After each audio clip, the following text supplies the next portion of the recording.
నడిచినా కూర్చున్నా మోకాళ్ళ నొప్పులు వస్తున్నాయా? ప్రాణా పెయిన్ క్లినిక్ లో అధునాతన చికిత్సతో మోకాళ్ళ నొప్పులు తగ్గించుకోండి. హాయ్ హలో నమస్తే, వెల్కమ్ టు మనం టీవీ. ప్రస్తుతం తెలంగాణ వ్యాప్తంగా కూడా గంజాయి కావచ్చు, మాదక ద్రవ్యాల మీద కూడా ఉక్కుపాదం మోపుతున్నారు పోలీసులు. దీనికి సంబంధించి రూరల్ విలేజ్లో కావచ్చు, రూరల్ ఏరియా కావచ్చు, ఎక్కువగా గంజాయి సప్లై జరుగుతుంది. ముఖ్యంగా అంతర్రాష్ట్ర సరిహద్దుల్లో ఎక్కువగా ఈ గంజాయి అనేది నడుస్తుందని చెప్పేసి ఒక చర్చ నడుస్తుంది. దీని మీద ఎటువంటి కట్టుదిట్టమైన చర్యలు తీసుకుంటారని మనతో మాట్లాడేందుకు సిఏ అనూప్ గారు ఉన్నారు. సార్ చెప్పండి, ప్రస్తుత కాలంలో అంతర్రాష్ట్రంగా బోర్డర్లో ఉన్నటువంటి మీరున్నటువంటి ప్రాంతాలు ఏవైతే ఎక్కువగా గంజాయి సప్లై జరుగుతుందంటారు, దీని మీద ఎటువంటి చర్యలు తీసుకుంటారు? యాక్చువల్గా మనకు ఛత్తీస్గఢ్ బార్డర్ భద్రాచలం దాటిన తర్వాత ఛత్తీస్గఢ్ బార్డర్ నుండి ఇటు ఆంధ్ర వరకు గంజాయి రవాణా జరుగుతూ ఉండేది. కానీ ఇప్పుడున్న పై అధికారుల యొక్క ఆదేశానుసారం మా పోలీస్ సపరేట్గా దానిపైన ఫోకస్ పెట్టి గంజాయి ఫ్రీ ఏరియా కావాలన్న ఒక సదుద్దేశంతో మా ఏరియా మొత్తం స్పెషల్ టీమ్స్ ఫామ్ చేసి స్పెషల్ చెకింగ్స్ పెట్టేసి ఇన్ఫర్మేషన్ డెవలప్ చేసి గాంజాని కంప్లీట్ రిమూవ్ చేయడం జరుగుతుంది. ముఖ్యంగా యువత ఈ క్షణికమైన ఆనందం కోసం విలువైన జీవితాలను కోల్పోతున్నారు. ఆ క్షణికమైన ఆనందం ఆ గాంజా సేవించడం ద్వారా ఏదో ఉత్తేజం వస్తుందన్న ఒక భ్రమలో పడి వారి జీవితాలను వాళ్ళు మంచి ఉజ్వలమైన భవిష్యత్తును కోల్పోతున్నారు. అందుకే మా పోలీస్ తరఫున యువకులకు మరియు గ్రామస్తులకు అందరికి కూడా మా పోలీస్ తరఫున కోరుకునేది ఒకటి ఏంటంటే, యువకులు ముఖ్యంగా ఈ మాదక ద్రవ్యాల వైపు చూడొద్దు. మంచి బంగారు భవిష్యత్తు ఉంది. చక్కగా చదువుకొని ఆ సమయాన్ని స్టడీ పైన కేటాయించి చక్కగా చదువుకుంటే మంచి జీవితాన్ని వారు పొందవచ్చు. అంటే చాలా మంది చిన్న వయసులోనే ఈ గంజాయి వైపు మళ్తున్నారు. ఇప్పుడు కొన్ని చాక్లెట్స్ అని, కొన్ని పొడులని, కొన్ని వైరల్కి సంబంధించినటువంటి ఏదో టాబ్లెట్స్ పొడిలాగా ఎక్కువగా సేల్ అవుతుంది. దీని మీద కట్టుదిట్టమైన చర్యలు ఏమైనా తీసుకుంటున్నారు? అయితే మా ఏరియాలో, ఇక్కడున్న ఏరియాలో అయితే ఈ స్మాల్ ప్యాకెట్స్ కానీ చాక్లెట్స్ ఆ సిస్టమ్ అయితే లేదు. ఇక్కడ మెయిన్గా ఏంటంటే మా ఏరియా రవాణాకు సంబంధించిన ఒక వే ఇది డైరెక్ట్గా ఇటు ఆంధ్రకు వే ఉంది కాబట్టి ఇటు రవాణా చేయడానికి ఎక్కువ అవకాశం ఉంది. మేము దానిపైన దృష్టి పెట్టి ఎట్టి పరిస్థితుల్లో కూడా గాంజాకు సంబంధించిన రవాణా కాకుండా ఇప్పటికీ చాలా కేసులు పెట్టాం. కల్లూరులో పెట్టాం, బంజారాలో పెట్టాం. నైట్ స్పెషల్ చెకింగ్స్ చేసి కూడా పట్టుకున్నాం.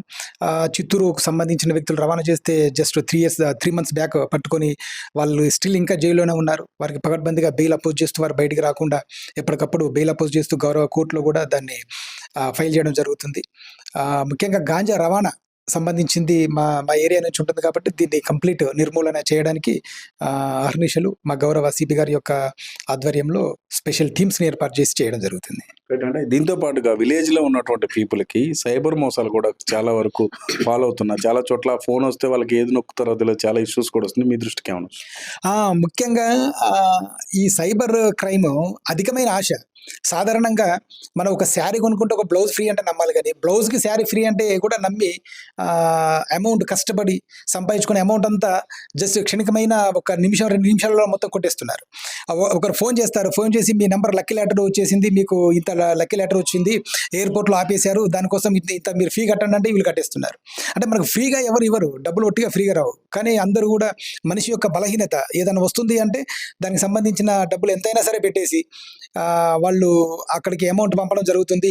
గూగుల్ పే ద్వారా, ఫోన్పే ద్వారా, ఇప్పుడు ఈ ఇన్స్టాగ్రామ్ ద్వారా కూడా వాళ్ళు కొన్ని లింక్స్ పంపిస్తున్నారు. పంపగానే వెంటనే ఆ లింక్ను ప్రెస్ చేస్తారు, వాళ్ళకు ఓటీపీ వస్తుంది. ఆ ఓటీపీ రాగానే ఆ ఓటీపీ చెప్పేస్తున్నారు. చూస్తూ ఉండగానే డబ్బులు మొత్తం అకౌంట్ నుంచి డిలీట్ అయిపోతూ ఉంది. సో ఏదైనా పొరపాటున పిల్లలు కానీ మీరు కానీ పెద్దవాళ్ళు కానీ పొరపాటున ఏదన్నా ఇట్లా సైబర్ ఫ్రాడ్లో కానీ చిక్కుకుంటే వెంటనే 1930 నెంబర్కి ఇమీడియట్గా మీరు ఫోన్ చేస్తే ఎంతవరకు అయితే పోయిందో ఆ అమౌంట్ హోల్డ్ అవుతుంది. ఆ హోల్డ్ అయిన అమౌంట్ బాధితులకు మళ్ళీ మా పోలీస్ ద్వారా మళ్ళీ దాన్ని వారికి ఇప్పించడం జరుగుతుంది.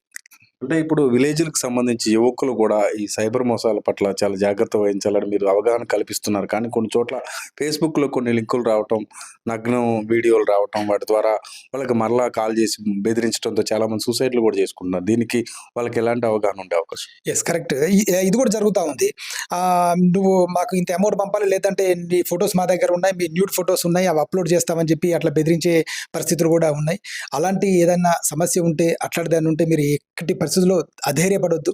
పోలీస్ మేము కూడా ఆ ఇష్యూకి సంబంధించి చాలా సీక్రెట్గా ఉంచి మీకు ఎక్కడ కూడా మీ ఒక గౌరవానికి భంగం కలగకుండా మా పోలీస్ నుంచి మీకు 100% మేము సహకారం అందిస్తాం. అలాంటి ఏమైనా ఉంటే ఫస్ట్ చేయాల్సింది ఏంటంటే ముందు స్టేషన్కి వచ్చి మీరు ఒక కంప్లైంట్ ఇవ్వండి. లేదు డబ్బులు కానీ పోయినాయి అంటే, డబ్బులు కానీ మీరు ఆల్రెడీ పంపించారంటే వెంటనే 1930కి మీరు కాల్ చేయండి. వెంటనే మీరు మీ పోయిన డబ్బులు కూడా మీకు హోల్డ్ అయ్యి మళ్ళీ ఆ డబ్బులు కూడా ఇప్పించే ప్లాన్ చేస్తాం. సైబర్ క్రైమ్ మోసాల మీద చాలా అవగాహన సదస్సులు కూడా పెడుతున్నారు, విలేజ్ లెవెల్లో కూడా పెట్టడం జరుగుతుంది. ప్రతి విలేజ్ లెవెల్లో ప్రజా కూటమి ఉన్న దగ్గర స్కూల్స్లో ఈ సైబర్ క్రైమ్ పైన సపరేట్గా టీమ్స్ పెట్టి ఫ్లెక్సీలు పెట్టేసి వారికి ప్రీవియస్గా జరిగిన సైబర్ ఫ్రాడ్కి సంబంధించిన స్టోరీస్ చెప్తూ, అలాగే మా పోలీసు కళా బృందం ఉంది, వారి ద్వారా కూడా గ్రామంలో సైబర్ మోసాలు ఎలా జరుగుతాయి అనేది లైవ్ స్టోరీస్ కూడా వాళ్ళ ద్వారా చేపిస్తూ ప్రజల్లో అవగాహన కల్పిస్తున్నాం. అయినా సరే ఇంకా అలా ఈ ఆశపడి అత్యధికమైన దురాశతో ఈ సైబర్ ఫ్రాడ్లో చాలామంది ఇరుక్కుంటున్నారు. కాబట్టి దయచేసి ఆ దురాశకు పోకుండా మీకు మా పోలీస్ నుంచి ఎలాంటి సహాయం కావాలన్నా మా నుంచి మీకు 100% సాయం ఉంటుంది. దీనికి మా పై అధికారులు కూడా స్ట్రిక్ట్గా ఉత్తర్వులు ఇచ్చారు. ఎవరు కూడా సైబర్ ఫ్రాడ్లో ఇరుక్కోవద్దు.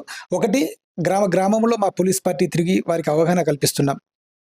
ఛత్తీస్గఢ్, ఆంధ్ర సరిహద్దు ప్రాంతంలో ఈ ఖమ్మం అనేది ఉంది. ఈ ఖమ్మానికి సంబంధించి చాలా వరకు గంజాయి రవాణా ఇక్కడ నుంచి ఎక్కువగా జరుగుతుందని ఒక చర్చ అయితే నడుస్తుంది. దీని మీద ఎటువంటి చర్యలు తీసుకున్నారు? పోలీసింగ్ సంబంధించి ఈ రోడ్స్లో, సేఫ్టీ రోడ్స్లో ఎక్కడెక్కడ పాయింట్స్ వస్తాయి, ఎక్కడెక్కడ గంజాయి ఏమన్నా దానికి మీరు లింకప్ చేయడం జరిగింది, దానికి సంబంధించి ఏమైనా చర్యలు తీసుకున్నారు? యాక్చువల్గా ఈ గాంజాకు సంబంధించిన రవాణా మనకు పైనుంచి ఛత్తీస్గఢ్ బార్డర్ ఏరియా నుండి రవాణా జరుగుతూ ఉంటుంది. దానికి సంబంధించి మెయిన్గా ఏంటంటే సోర్స్ ఇన్ఫర్మేషన్ సిస్టమ్ చాలా పకడ్బందీగా పెట్టాం. ఇప్పుడు కంప్లీట్ మ్యాక్సిమంగా ఇప్పుడైతే కంట్రోల్ అయిపోయింది. దీనికి సంబంధించిన మెయిన్గా హాట్స్పాట్స్ను కూడా గుర్తించి అక్కడ స్పెషల్ చెకింగ్స్ పెట్టాం, స్పెషల్ అబ్జర్వేషన్ పెట్టాం. మఫ్టీ పార్టీ కూడా స్పెషల్గా దానిపైన ఫోకస్ చేస్తుంది. ఎట్టి పరిస్థితుల్లో గాంజా మెయిన్గా నైట్ అవర్స్లో, లేట్ అవర్స్లో అరౌండ్ 12 తర్వాత 4 మధ్యలో ఈ సమయాన్ని వాళ్ళు ఎక్కువ క్యాల్కులేషన్ చేసుకొని వెళ్ళడానికి ప్రయత్నం జరుగుతూ ఉంటుంది. ఎందుకంటే ఆ టైంలో ఎవరు అలర్ట్గా ఉండరన్న ఉద్దేశం వాళ్ళది. కానీ మేము ఆ టైంలోనే ఎక్కువ ఫోకస్ పెట్టి గాంజా రవాణాని 100% అరికడుతున్నాం. దానికి సంబంధించి ఇప్పటివరకు దాదాపు ఒక 15 కేసుల వరకు పెట్టాం కూడా. Thank you.